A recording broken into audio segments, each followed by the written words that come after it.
बच्चों आज हम पढ़ेंगे class 10 geography lesson number 1 resources and development का टॉपिक है आपका soil erosion. Soil erosion, what is soil erosion? Soil erosion से आप क्या समझते हैं? The denudation of soil. Denudation का मतलब होता है रिमूवल, मतलब कि ऊपर की जो आपकी लेयर है उसका हट जाना, सॉइल की ऊपर की लेयर का हट जाना। एंड सब्सिक्वेंट मतलब कि बाद में washing down is describe soil erosion. हटने के बाद कहीं और डिपॉजिट हो जाना आपका क्या कहलाता है? Soil erosion. इसको ध्यान से समझिएगा। डेन्यूडेशन का मतलब होता है हटना, और हटने के बाद कहीं और डिपॉजिट हो जाना आपका क्या कहलाता है? सॉइल इरोजन कहलाता है। डेन्यूडेशन सॉइल इरोजन का एक पार्ट है, क्योंकि डेन्यूडेशन यानी कि जब सॉइल रिमूव होगी, अपनी जगह से हटना शुरू होगी, उसके बाद ही क्या होगा? सॉइल इरोजन का प्रोसेस होगा। उसके बाद आता है causes of soil erosion. Soil erosion के एक्चुअली में कारण क्या है? एक तो ह्यूमन एक्टिविटी और सेकंड है आपका नेचुरल फोर्स। ह्यूमन एक्टिविटी में आते हैं आपके deforestation, overgrazing, mining, construction. Overgrazing का मतलब है कि आप मतलब जो कैटल्स हैं ग्रेज करते हैं। डिफॉरेस्टेशन का मतलब है पेड़ को काटने की वजह से। माइनिंग और कंस्ट्रक्शन की वजह से भी, माइनिंग खुदाई करते हैं ना मिनरल्स को एक्सट्रैक्ट करने के लिए। और कंस्ट्रक्शन, घर वगैरह बना रहे हैं, डस्ट वगैरह उड़ रहा है जिसकी वजह से सॉइल खराब हो रही है। तो ये सारे कारण हैं आपके सॉइल इरोजन के। और नेचुरल फोर्स क्या है आपका? कि विंड, बहुत तेज हवा चलना, ग्लेशियर्स का गिर जाना, वाटर का बहुत तेजी से फ्लो होना आपके कहलाते हैं natural force of soil erosion. ठीक है। अब आपका कि type of soil erosion. Soil erosion के 4 टाइप है आपके बेटा। ठीक है। एक तो होता है gullies, ravine, sheet erosion and wind erosion. पढ़ लेते हैं। The gullies, the running water cut through the clay soil. Clay soil कौन सी होती है? जिसके पार्टिकल बहुत छोटे होते हैं, तो बहुत तेजी से पानी बहता हुआ आता है, सॉइल को क्या कर देता है? काट देता है। एंड मेक डीप चैनल्स, और क्या बना देता है? चैनल्स, यानी कि इस तरीके से कैनल्स की शेप ले लेता है। पानी पूरा का पूरा आपका लैंड है या पहाड़ जैसा है, उसमें क्या पड़ जाएंगे आपके? ऐसे कैनल्स पड़ जाएंगी, तो उस कैनल्स को क्या कहते देते हैं? गलीज कहते हैं। अब आता है आपका ravine. The land become unfit for cultivation is known as bad land. कि जो लैंड कल्टीवेशन के लिए अनफिट होती है, कल्टीवेशन नहीं किया जाता, उसको बोला जाता है बैड लैंड।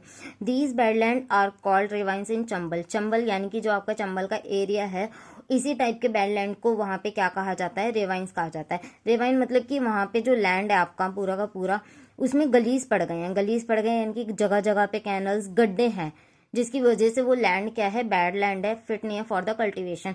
उसी लैंड को चंबल में क्या कहा जाता है? रिवाइन। उसके बाद आता है आपका sheet erosion. Water sometime flow as a sheet over large area down a slope. यानी कि स्लोप पे से, या आपकी सीधी जो लैंड है उस पे से ऊपर की जो सॉइल है उसको हटा देना, जो फर्टाइल सॉइल है हटा देना, वॉश अवे कर देना, वो आपकी क्या कहलाती है? Sheet erosion. यानी कि इसमें क्या था? थोड़ा थोड़े गड्ढे पड़ रहे थे, लेकिन ये क्या है? ऊपर की पूरी लेयर को हटा देना, ये हमारा क्या कहलाता है? शीट इरोजन कहलाता है। उसके बाद है आपका विंड इरोजन। विंड इरोजन, ठीक है। विंड ब्लो लूज एयर, जैसे कि इसके नाम से ही पता चल रहा है। इसका कारण क्या है? विंड है इसका कारण। विंड क्या करती है? जो लूज एयर है, ऊपर की लूज एयर को ऑफ फ्लैट स्लोप, दोनों एरिया में, चाहे तो वो फ्लैट हो, चाहे तो आपके वो क्या हो? स्लोपी एरियाज हों, are known as wind erosion. उस विंड की वजह से होने वाले इरोजन को क्या कहा जाता है? विंड इरोजन कहा जाता है। तेज बहती हुई हवा उसका इरोजन का कारण होती है। अब हम पढ़ते हैं इसके कंजर्वेशन के। सॉइल इरोजन में आपने क्या पढ़ा? सॉइल का खराब होना। अब कंजर्वेशन में पढ़ेंगे हम सॉइल को किस तरीके से कंजर्व कर सकते हैं, बचा सकते हैं, सुरक्षित कर सकते हैं। ठीक है। इसके आपके 4 कारण दे रखे हैं आपको, मतलब 4 टाइप दे रखे हैं आपको। एक तो contour farming, terrace farming, strip farming, और है आपका एक शेल्टर बेड। ठीक है। चलिए पढ़ते हैं कॉन्टोर फार्मिंग क्या होता है। Flowing along a contour lines, यानी कि जैसे कि आपके स्लोप्स हैं। ठीक है। इसमें आप क्या करेंगे? इस तरीके से डिजाइन बना देंगे। इस डिजाइन, ये बाउंड्री को बोला जाता है कॉन्टोर।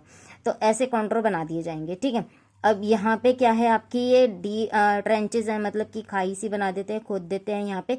और ये वाला जो एरिया होता है, यहाँ पे फार्मिंग की जाती है। ये वाले एरिया में इन कॉन्टोर्स पे फार्मिंग की जाती है। इसी को बोला जाता है कॉन्टोर प्लोइंग या contour farming. Ploughing along the contour lines can decelerate the flow of water. बहता हुआ तेजी से जो पानी आएगा, उसकी स्पीड को क्या कर देंगे ये कॉन्टोर्स? मतलब स्लो कर देंगे, डिस्कलरेट कर देंगे down. This is called contour farming. इसी टाइप की फार्मिंग को क्या कहा जाता है? कॉन्टोर फार्मिंग किया जाता है। हिली स्टेशन में इसको ज्यादा किया जाता है। फिर आता है आपका टेरेस फार्मिंग। टेरेस फार्मिंग का क्या है? कि जैसे कि आपकी स्लोप्स है, ठीक है, इसको टेरेस के फॉर्म में कट कर देना।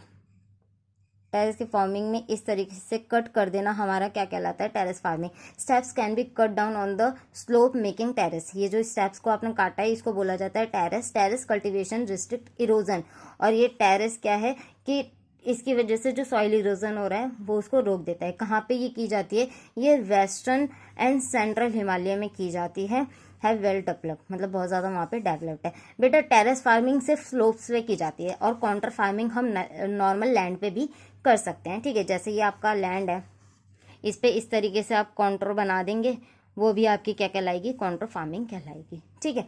नेक्स्ट आपका strip farming. Large field can be divided into strip, जैसे आपका ये बड़ा सा लैंड है, इसको आप क्या कर देंगे, स्ट्रिप्स में ऐसे करके डिवाइड कर देंगे, इन्हें बोला जाता है स्ट्रिप्स, ठीक है। क्या होगा कि यहाँ पे आपकी फार्मिंग की जाएगी, यहाँ पे आपका घास उगा देंगे, यहाँ पे कोई और फार्मिंग या सेम फार्मिंग भी कर सकते हैं, फिर यहाँ पे घास उगा देंगे। इस तरीके से स्ट्रिप में फार्मिंग करना क्या कहलाता है, strip farming. Strip of grasses are left to grow between the crops, crops के बीच में ग्रासेस का उगा देना ही हमारा स्ट्रिप फार्मिंग के अंदर आता है। दिस ब्रेकअप, अब इसका काम क्या है, ये क्या करता है, breakup of the force of the wind, wind का जो फोर्स है उसको स्टॉप कर देता है। This method is known as strip farming, इसी मेथड को क्या कहा जाता है, स्ट्रिप फार्मिंग कहा जाता है। अब आपका आता है लास्ट है शेल्टर बेल्ट, प्लांटिंग लाइन। अब जैसे कि आपका ये लैंड है, इस लैंड के चारों तरफ आप क्या कर देंगे, मतलब ट्रीज, बड़े बड़े ट्रीज को ग्रो कर देंगे चारों तरफ, ठीक है, इस तरीके से।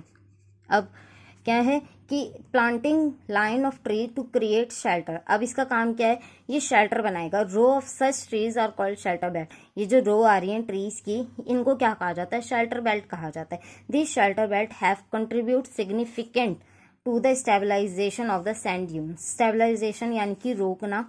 और सैंड ड्यून्स क्या होते हैं आपके, सैंड ड्यून्स जैसे रेगिस्तान में पूरा का पूरा मिट्टी उड़ के दूसरी जगह क्या बना देती है, टीला बना देती है, उसी को सैंड ड्यून्स कहा जाता है। तो इस सैंड ड्यून्स को स्टेबलाइज करता है, इनको रोक के रखता है, उड़ के दूसरी जगह नहीं जाने देता। तो इस टाइप की फार्मिंग को कहा जाता है शेल्टर बेल्ट फार्मिंग। ये थे आपके टाइप ऑफ कंजर्वेशन, ठीक है, किस तरीके से हम सॉइल को इरोट होने से बचा सकते हैं। अब यहाँ पे ये आपका चैप्टर कंप्लीट होता है। नेक्स्ट वीडियो में हम करेंगे आपकी क्वेश्चन आंसर, ठीक है बेटा। अगर आपको मेरी वीडियो पसंद आई हो तो वीडियो को लाइक करें, चैनल को सब्सक्राइब करें। थैंक यू, मिलते हैं नेक्स्ट वीडियो में।